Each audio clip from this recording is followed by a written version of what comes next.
Ovo je poruka za sve mlade hrišćane, za djecu, za tinejdžere, za mlade ljudi koji stavljaju svoje pouzdanje u Gospoda Isusa Hrista, za sve one koji vjeruju, ali također za one koji traže Boga i koji traže istinu, koji možda još nisu sigurni šta ili ko je istina, za sve one koji nisu sigurni ko je Bog, da li Bog uopšte postoji, da li je to sve vrijedno traženje, ispitivanje, da li je Biblija vrijedna čitanja, i odgovor je da, naravno da jeste, i naravno da je Bog vrijedan naše pažnje, našeg vremena i našeg povjerenja, našeg pouzdanja. To je ono što ja vjerujem. Ali naravno na vama je izbor. I želim vas samo ohrabriti, bilo da još uvijek niste sigurni, da se niste odlučili, da još uvijek niste sigurni u šta ili u koga vjerujete, da li uopšte imate bilo kakvu vjeru.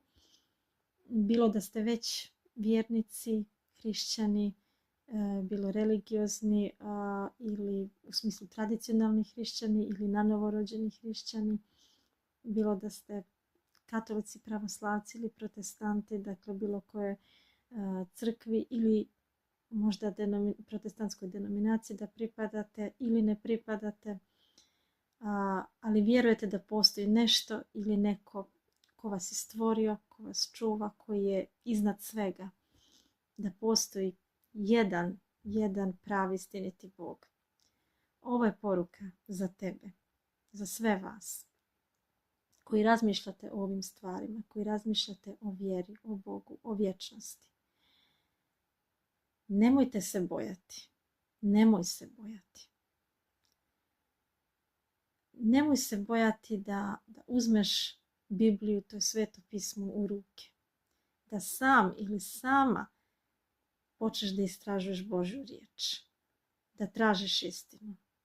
Da se pomoliš, da zavapiš Bogu, da ga pitaš, da ti razjasni, da ti pokaže, da ti se otkrije.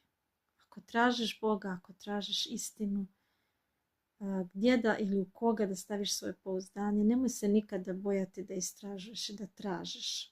U Svetom pismu piše: